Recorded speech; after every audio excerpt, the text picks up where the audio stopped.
Hey welcome back. എന്തുണ്ട് വിശേഷം? സുഖമല്ലേ? ഇപ്പോൾ കേരളം കത്താൻ പോവുകയാണ്. എന്താണെന്നറിയോ?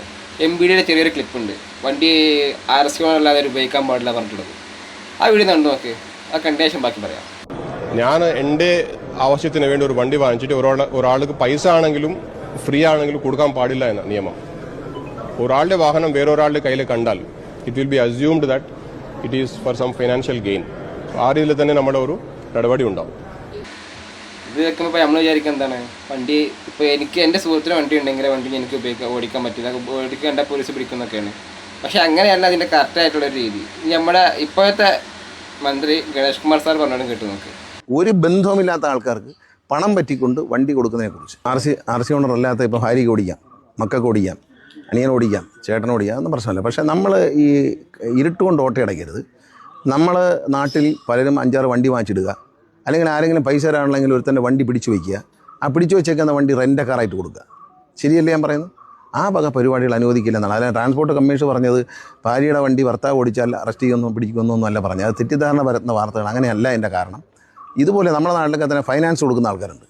അവരാരുടെയെങ്കിലും ഒരു വണ്ടി പൈസ കൊടുത്തിട്ട് പിടിച്ചു വാങ്ങിച്ച് വയ്ക്കും. പിടിച്ചു വാങ്ങിച്ച് വെച്ചിട്ട് നാട്ടുകാർക്ക് മുഴുവൻ കൊടുക്കും. അവരതും കൊണ്ട് നടക്കും. അതിൽ ചാരായം കൊണ്ടുപോയി, കഞ്ചാവ് കൊണ്ടുപോയി, ഇങ്ങനെയുള്ള പ്രവർത്തനങ്ങളൊക്കെ നടത്താം. അത്തരം കാര്യങ്ങൾ അനുവദിക്കത്തില്ല. നിങ്ങൾക്ക് റെൻ്റ് കാർ നടത്താമല്ലോ. 5-6 എൻ്റെ വണ്ടി ഉണ്ടെങ്കിൽ എടുത്തുകൊണ്ട് വരും. അത് രജിസ്റ്റർ ചെയ്തിട്ട് ബ്ലാക്ക് ബോർഡ് വയ്ക്കാം, ബ്ലാക്ക് ആൻഡ് വൈറ്റ് ബോർഡ് വെച്ചിട്ട് നിങ്ങൾക്ക് ആർക്ക് വേണമെങ്കിലും നടത്താം. ഒരു തടസ്സവുമില്ല. നിയമപരമായിക്കോട്ടെ. ആലപ്പുഴയിൽ നടന്ന സംഭവം തെറ്റ് തന്നെയാണ്. എന്ത് അതിൻ്റെ ഉടമസ്ഥൻ എത്ര ഒച്ചത്തിൽ സംസാരിച്ചാലും നിയമപരമായി തെറ്റാണ്. ആ കുട്ടികളിൽ നിന്ന് പണം പറ്റിക്കൊണ്ട് അവർക്ക് വണ്ടി കൊടുത്തതാണ്. ഇപ്പോൾ തെറ്റിദ്ധരിപ്പിക്കേണ്ട. ഇപ്പോൾ എൻ്റെ ഒരു ഫ്രണ്ടിന് ഞാൻ എൻ്റെ വണ്ടി ഓടിക്കാൻ കൊടുത്തു. അയാളെ പിടിക്കുമെന്നല്ല അതിൻ്റെ അർത്ഥം. ഒരു ബന്ധവുമില്ലാത്ത ആൾക്കാർക്ക് പണം പറ്റിക്കൊണ്ട് വണ്ടി കൊടുക്കുന്നതിനെക്കുറിച്ച്. ഈ പലിശയും വാങ്ങണം, പിന്നെ ഈ വണ്ടി ഓടുന്ന കാശൂടെ വാങ്ങണം എന്നൊക്കെ ഒരു ദുരാഗ്രഹമുണ്ട് ബ്ലേഡ് കമ്പനി. അതൊക്കെ കണ്ടാൽ പിടിക്കും.